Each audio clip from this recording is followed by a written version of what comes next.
ಎಲ್ಲರಿಗೂ ನಮಸ್ಕಾರ. ಕರಾವಳಿಯಲ್ಲಿ ಶಿವರಾತ್ರಿ ಬಹಳ ಸಂಭ್ರಮದಿಂದ ಆಚರಿಸುವಂತಹದ್ದು. ಎಲ್ಲ ದೇವಸ್ಥಾನಗಳಲ್ಲಿ ಬಹಳ ವಿಜೃಂಭಣೆಯಿಂದ ಶಿವನ ಪೂಜೆಯನ್ನು ಮಾಡ್ತಾರೆ. ಕುದುರೋಳಿ ದೇವಸ್ಥಾನ ಆಗಲಿ, ಕದ್ರಿ ದೇವಸ್ಥಾನ ಆಗಲಿ, ಅದು ಧರ್ಮಸ್ಥಳದ ಮಂಜುನಾಥೇಶ್ವರ ದೇವಸ್ಥಾನ ಆಗಲಿ ಬಹಳ ಪ್ರಸಿದ್ಧವಾದುದು. ಈ ಕರಾವಳಿಯಲ್ಲಿ ಈ ಶಿವರಾತ್ರಿಯ ದಿನ ನಾವು ಹೆಚ್ಚಾಗಿ ಈ ಸಾರ್ನಡ್ಡೆಯನ್ನು ಮಾಡ್ತೇವೆ. ಅದರಲ್ಲಿಯೂ ಮನೆಯಲ್ಲಿರುವ ಮೊದಲನೆಯ ಮಕ್ಕಳು, ಅಂದರೆ ಮೊದಲನೆಯ ಹುಟ್ಟಿದ ಮಕ್ಕಳು ಈ ಒಂದು ಸಾರ್ನಡ್ಡೆಯನ್ನು ತಿನ್ನಲೇಬೇಕಂತೆ. ಹಿಂದೆ ನನ್ನ ವಿಡಿಯೋದಲ್ಲಿ ನಾನು ಈ ಅಕ್ಕಿಯನ್ನು, ಅದು ಕುಚ್ಚಲಕ್ಕಿಯನ್ನು ನೆನೆಸಿ ಮಾಡಿದಂತಹ ಸಾರ್ನಡ್ಡೆಯನ್ನು ತೋರಿಸ್ತೇನೆ. ಇವತ್ತು ಎಲ್ಲರಿಗೂ ಸುಲಭವಾಗಿ ಇನ್ಸ್ಟೆಂಟ್ ಆಗಿ ಅಕ್ಕಿ ನೆನೆಸಲಿಕ್ಕಿಲ್ಲ ಅಥವಾ ಕಡಿಲಿಕ್ಕಿಲ್ಲ, ಸುಲಭವಾಗಿ ಮಾಡುವಂತಹ ಸಾರ್ನಡ್ಡೆಯನ್ನು ಹೇಗೆ ಮಾಡುವುದನ್ನು ನೋಡುವ ಮೊದಲು ಯಾರೆಲ್ಲ ನನ್ನ ಚಾನಲನ್ನು ನೋಡ್ತಿದ್ದೀರಿ, ಯಾರೆಲ್ಲ ಇನ್ನೂ ಸಬ್ಸ್ಕ್ರೈಬ್ ಮಾಡಿಲ್ಲ ದಯವಿಟ್ಟು ಸಬ್ಸ್ಕ್ರೈಬ್ ಮಾಡಿ ಸಪೋರ್ಟ್ ಮಾಡಿ ಅಂತ ಹೇಳುತ್ತಾ ಬನ್ನಿ ಯಾವ ರೀತಿಯಲ್ಲಿ ಈ ಒಂದು ರುಚಿಕರವಾದ ಹಾಗೂ ಆರೋಗ್ಯದಾಯಕವಾದ ಸಾರ್ನಡ್ಡೆಯನ್ನು ಮಾಡುವುದನ್ನು ನೋಡೋಣ. ನಮಸ್ತೆ ಮಿತ್ರರೇ. ಶಿವರಾತ್ರಿಯಂದು ನಾವು ಕರಾವಳಿಗರು ಪ್ರತಿಯೊಬ್ಬರ ಮನೆಯಲ್ಲಿ ಸಾರ್ನಡ್ಡೆ ಅಂತ ಮಾಡ್ತೇವೆ.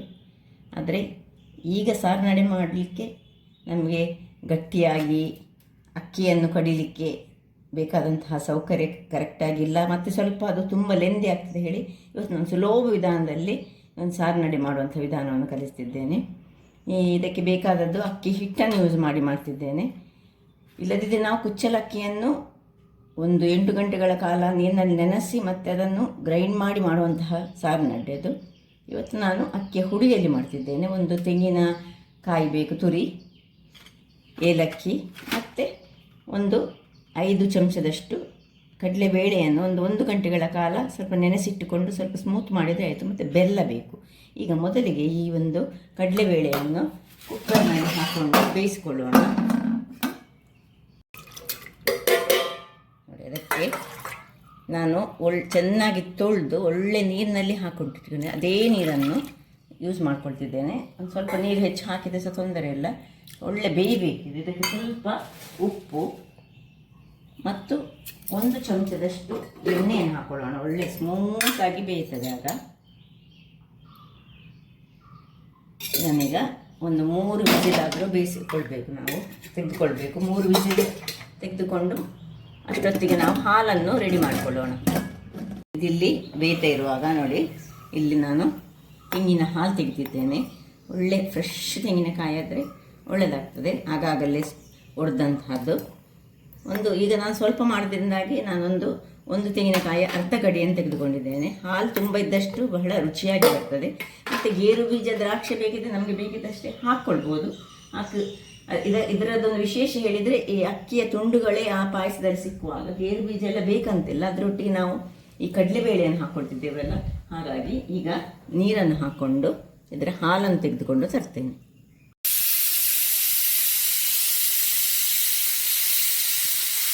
ವೀಕ್ಷಕರೇ, 3 ವಿಸಿಲ್ ಆಯಿತು. ಇದನ್ನೀಗ ಆಫ್ ಮಾಡಿಕೊಂಡು ಪಕ್ಕಕ್ಕೆ ಇಟ್ಕೊಳ್ಳೋಣ. ದಪ್ಪ ಹಾಲು ರೆಡಿ ಆಯಿತು. ಇದು ನೀರು ಹಾಲು. ಈಗ ದಪ್ಪ ಹಾಲನ್ನು ಸ್ವಲ್ಪ ಬದಿಗಿಟ್ಕೊಳ್ಳೋಣ. ಇಲ್ಲಿ ಪಾತ್ರೆಯಲ್ಲಿ ನೀರು ಹಾಲು ಸ್ವಲ್ಪ ಹಾಕ್ಕೊಂಡು, ಸ್ವಲ್ಪ ಬೇಕಿದ್ದ ಅದಕ್ಕೆ ನೀರು ಹಾಕ್ಕೊಳ್ಬೋದು. ಒಂದು ಚೂರು ಪಿಂಚ್ ಆಫ್ ಉಪ್ಪು ಹಾಕು. ಇದನ್ನು ಆನ್ ಮಾಡ್ಕೊಳ್ಳೋಣ. ಆನ್ ಮಾಡಿಕೊಂಡು ಅದಕ್ಕೆ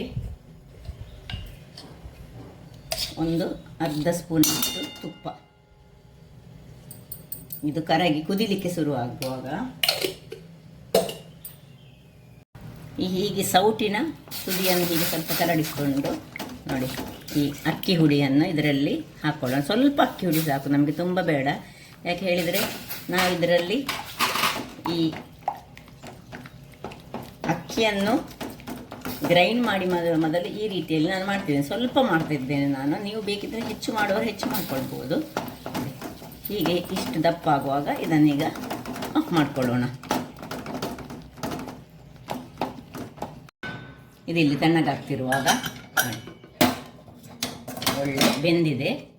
ಈಗ ಇದನ್ನು ನಾವು ಒಂದು ಪಾತ್ರೆಗೆ ಶಿಫ್ಟ್ ಇದರಲ್ಲೇ ಮಾಡ್ಬೋದು. ಬೇಕಿದ್ದರೆ ನಾವು ಈ ಪಾತ್ರೆಯನ್ನು ಹಾಕ್ಕೊಳ್ತಿದ್ದೇನೆ ನಾನು.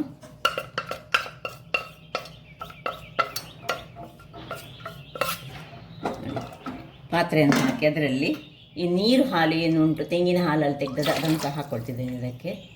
ಇನ್ನು ನಿಮಗೆ ಎಷ್ಟು ಬೆಲ್ಲ ಬೇಕು ಅಷ್ಟು ಬೆಲ್ಲವನ್ನು ಸಹ ಹಾಕ್ಕೊಳ್ಬೋದು, ಸಿಹಿಯ ನಿಮ್ಮ ರುಚಿಗೆ ಅನುಗುಣವಷ್ಟು. ಇದೀಗ ಇದಕ್ಕೊಂದು ಮುಚ್ಚಳವನ್ನು ಮುಚ್ಚಿಕೊಳ್ಳೋಣ. ಮುಚ್ಚಳ ಮುಚ್ಚಿ ಒಂದು ಕುದಿ ಬರಲಿ ಅಷ್ಟೊತ್ತಿಗೆ ಮತ್ತೆ ಸ್ವಲ್ಪ ಈ ಗೇರು ಬೀಜ ಎಲ್ಲ ಬೇಕಿದ್ದರೆ ಈಗೆಲ್ಲ ಸ್ವಲ್ಪ ಫ್ರೈ ಮಾಡಿಕೊಂಡು ಇದಕ್ಕೆ ಹಾಕ್ಕೊಳ್ಬೋದು. ವೀಕ್ಷಕರೇ, ಇಲ್ಲಿ ಹಿಟ್ಟು ತಣ್ಣಗಾಗಿದೆ. ಇದನ್ನೊಂದು ನೋಡಿ, ಹಿಂದಿನ ಕಾಲದಲ್ಲಿ ಏನು ಮಾಡ್ತಿದ್ರು, ಸ್ವಲ್ಪ ಸರಿ ನೀರು ಮಾಡಿ ಈ ಹಿಟ್ಟನ್ನು ಇಂತಹ ಒಂದು ಬುಟ್ಟಿಯಲ್ಲಿ ಸಾರ್ತಿದ್ರು. ಹೀಗೆ ಮಾಡಿ ಸ್ವಲ್ಪ ನೀರು ಮಾಡಿ ಈ ಇದರಲ್ಲಿ ಇದಕ್ಕೆ ಓಪನ್ ಮಾಡಿ ಇದು ಬಿಸಿ ಹೀಗೆ ಕುದಿಯೋದಕ್ಕೆ ಬರುವಾಗ ಸಾರ್ತಿದ್ರು. ನಾವೆಲ್ಲ ಈಗ ನಾನು ಹೇಳಿದೆ, ನಾನು ಈಸಿ ಮೆಥಡಲ್ಲಿ ಮಾಡಬೇಡಿ. ನಾನೇನು ಮಾಡ್ತಿದ್ದೇನೆ ಹೇಳಿದರೆ, ಈಗ ಚಕ್ಕುಲಿಯನ್ನು ಒತ್ತುವಂತಹ ಇದರಲ್ಲಿ ನಾನು ಇದನ್ನು ಮಾಡ್ತಿದ್ದೆ ನೋಡಿ. ಇಂತಹ ಒಂದು ಇದನ್ನು ತೆಗೆದುಕೊಂಡಿದ್ದೇನೆ, ಸ್ವಲ್ಪ ದೊಡ್ಡದಲ್ಲಿ ಸುಲಭ ರೀತಿ ಆಗ್ತದೆ. ಇದನ್ನೀಗ ಫಿಕ್ಸ್ ಮಾಡಿಕೊಳ್ತೇನೆ. ಆಮೇಲೆ ಇದರಲ್ಲಿ ಇದನ್ನು ತುಂಬಿಸಿಕೊಳ್ಳೋಣ. ಇದನ್ನೀಗ ರೌಂಡ್ ಮಾಡಿಕೊಂಡು, ಇಲ್ಲದಿದ್ದರೆ ನಮ್ಮದು ಸೋಸುವಂಥ ಪಾತ್ರೆ ಇರ್ತಲ್ಲ ಅದರಲ್ಲಿ ಸಹ ಆಗ್ತದೆ ಮಾಡಿದರೆ. ಬಹಳ ಟೇಸ್ಟಿಯಾಗಿ ಬರುವಂತಹ ಪಾಯಸ. ನಮ್ಮದು ಕರಾವಳಿಯ ಸಂಪ್ರದಾಯದ ಪ್ರಕಾರ ಸುರುವಿನ ಮಕ್ಕಳು ಈ ಪಾಯಸವನ್ನು ತಿನ್ನಲೇಬೇಕಂತೆ. ಈಗೆಲ್ಲ ಮಕ್ಕಳೆಲ್ಲ ಹೊರಗಿನ ಊರಿನಲ್ಲಿರುವಾಗ ಸುರುವಿಗೆ ಹುಟ್ಟಿದ ಮಕ್ಕಳು ಯಾರು ಸಹ, ಗಂಡಾಗಲಿ ಹೆಣ್ಣಾಗಲಿ ಯಾರು ಸಹ ನೋಡಿ ಹೀಗೆ ಈ ರೀತಿಯಲ್ಲಿ ಮಾಡಿ ಇದನ್ನು ಹೀಗೆ ನಾನೊಂದೇ ಕಂಡುಹಿಡಿದಂತಹ ಈಸಿ ಮೆಥಡ್ ಇದು. ಸೊ ಇದರಲ್ಲಿ ಈಗ ನಾನು ಹೀಗೆ ತಿರುಗಿಸ್ಕೊಂಡು ಇಲ್ಲಿ ನೋಡಿ ಇದು ಕುದೀತಾ ಬಂತು.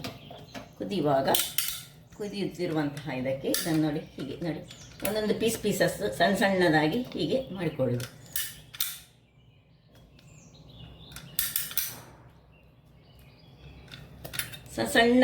ಸಣ್ಣದು ಮಾಡಿಕೊಳ್ಳಿ, ಉದ್ದ ಬೇಕಿದ್ರೆ ಉದ್ದ ಮಾಡಿಕೊಳ್ಳಿ. ನೋಡಿ ಇದು ಒಳ್ಳೆ ಪೀಸ್ಗಳಾಗಿಯೇ ಬರ್ತದೆ.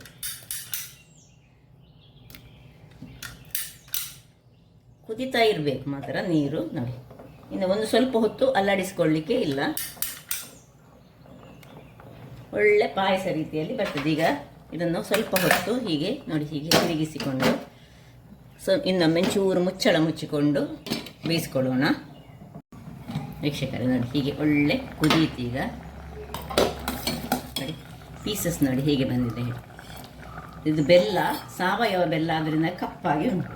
ಈ ಹೊತ್ತಿನಲ್ಲಿ ಸುಲಭ ರೀತಿಯಲ್ಲಿ ಮಾಡೋದು. ಇದರಲ್ಲಿ ನೋಡಿ ಕಡಲೆಬೇಳೆ ಸಹ ಉಂಟು, ಒಳ್ಳೆ ಬೆಂದಿದೆ ಕಡಲೆಬೇಳೆ ಸಹ. ಇಲ್ಲಿ ನಾನು ಹೇಳಿದೆ ಅಲ್ಲ ಗೇರು ಬೀಜನ ಯೂಸ್ ಮಾಡ್ಬೋದು ಅಂತ. ಈಗ ದಪ್ಪ ಹಾಲನ್ನು ಇದಕ್ಕೆ ಕೊನೆಯದಾಗಿ ಒಳ್ಳೆ ಸೇರಿಸ್ಕೊಳ್ಳೋಣ.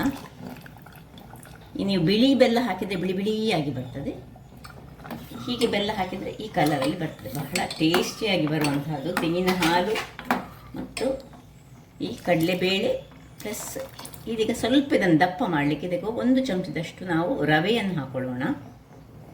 ಇಲ್ಲಿ ನೋಡಿ 1 ಚಮಚದಷ್ಟು ರವೆಯನ್ನು ಹೀಗೆ ದೂರದಲ್ಲಿ ಹೀಗೆ ನಿಧಾನಕ್ಕೆ ತಿರುಗಿಸಿಕೊಳ್ಬೇಕು ಮತ್ತು ಕೂಡಲೇ ತಿರುಗಿಸಿಕೊಳ್ಬೇಕು. ಇದು ಇದರಿಂದಲೇ ದಪ್ಪ ಆಗ್ತದೆ. ಮತ್ತು ಬೇಕಿದ್ದರೆ ಮಾತ್ರ ಇದನ್ನು ಹಾಕೊಳ್ಬೋದು. ನೋಡಿ ಕಲರ್ ನೋಡಿ ಅಂತ ಹೇಗೆ ಬೆಲ್ಲದ ಪಾಕದಾಗಿ ಬಂದಿದೆ.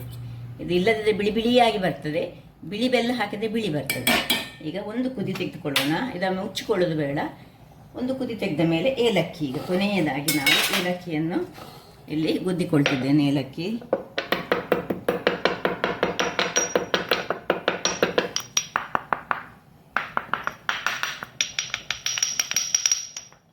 ಹಾಕ್ಕೊಂಡು ಒಮ್ಮೆ ತಿರುಗಿಸ್ಕೊಳ್ಳೋಣ. ಆಯಿತು, ರುಚಿಯಾದ ನಮ್ಮ ಸಾರಿನಡ್ಡೆ ರೆಡಿ ಆಯಿತು.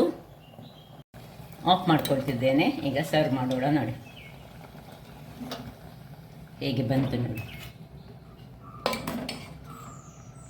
ರುಚಿಯಾದ ಹಾಗೂ ಆರೋಗ್ಯಭರಿತವಾದ, ಖಾಲಿ ರುಚಿ ಮಾತ್ರ ಅಲ್ಲ ಆರೋಗ್ಯಭರಿತವಾದ ಸಹ ಹೌದು ಸಾರಿನಡ್ಡೆ, ಕರಾವಳಿ ಶೈಲಿಯ ಸಾರಿನಡ್ಡೆ ರೆಡಿ ಆಯಿತು. ನೋಡಿದ್ರಲ್ಲ ವೀಕ್ಷಕರೇ, ಸುಲಭ ರೀತಿಯಲ್ಲಿ ಅಕ್ಕಿ ನೆನೆ ಹಾಕಲಿಕ್ಕಿಲ್ಲ, ಅಕ್ಕಿಯನ್ನು ಕಡಿಯುವ ಕೆಲಸ ಇಲ್ಲ. ಇದ್ದ ಅಕ್ಕಿ ಹಿಟ್ಟಿನಲ್ಲಿ ಸುಲಭ ರೀತಿಯಲ್ಲಿ ಮಾಡುವಂತಹ ಶಿವರಾತ್ರಿಯ ಕರಾವಳಿಯ ಒಂದು ಅದ್ಭುತ ಪಾಯಸ ಹೇಳ್ಬೋದು. ರುಚಿ ಸಹ ಅದ್ಭುತವಾಗಿರ್ತದೆ. ಹಾಗಾದರೆ ನನ್ನ ಈ ಕುಕಿಂಗ್ ಚಾನಲ್ ನಿಮಗೆ ಇಷ್ಟ ಆದರೆ ಬೋಡೂರು ಸುವರ್ಣ ಚಾನಲನ್ನು ಲೈಕ್ ಮಾಡಿ, ಶೇರ್ ಮಾಡಿ ಹಾಗೂ ಸಬ್ಸ್ಕ್ರೈಬ್ ಮಾಡಿ ಹಾಗೂ ನನ್ನ ಇನ್ಸ್ಟಾಗ್ರಾಮ್ ಪೇಜನ್ನು ಫಾಲೋ ಮಾಡಿ. ಧನ್ಯವಾದಗಳು.